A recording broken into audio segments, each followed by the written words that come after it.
Mr. Speaker, can I remind the Prime Minister of the Nolan Principles, which are meant to govern the behaviour of those in public office?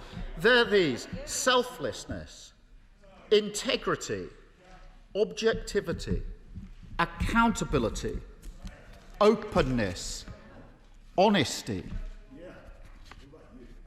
and leadership.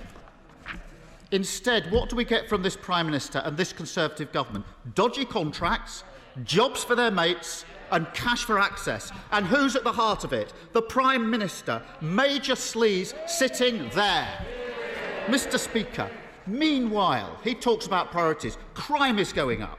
NHS waiting lists are at record levels, and millions of people are worried about their jobs, including Liberty Steel. Mr. Speaker, don't the British people deserve a Prime Minister they can trust and a government that isn't mired in sleaze, cronyism and scandal? Mr.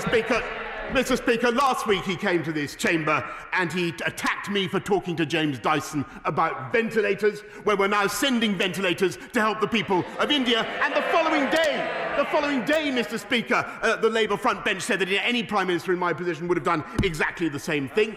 It wasn't only a few months ago that they were actually attacking Kate Bingham, saying she was a crony when she helped to set up the vaccine task force that delivered millions of vaccines for the people of this country, Mr. Speaker, and helping us to get out of the pandemic. This is a government that is getting on with delivering on the people's priorities. We're rolling out many more nurses, 10,000 more nurses in the NHS now than there were this time last year, 8,771 more police officers on our streets now than there were when I was elected, including tougher sentences, Mr. Speaker, for serious sexual and violent criminals, which he opposed, Mr. Speaker. We're getting on, and by the way, I forgot to mention it. Last night, our friends in the European Union voted to approve our Brexit deal, which he opposed, which enables us not just to take back control of our borders, Mr. Speaker, but to deliver free, which it does, which he fervently opposed, enabling us, amongst other things, to deal with such threats as the European Super League, Mr. Speaker, but it enables us to deliver free ports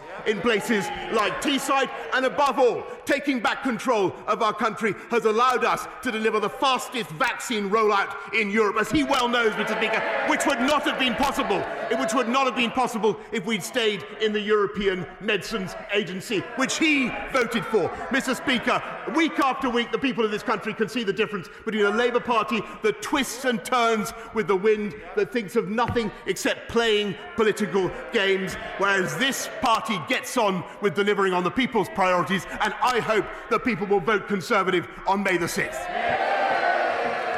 Let's see if we can calm it down a little.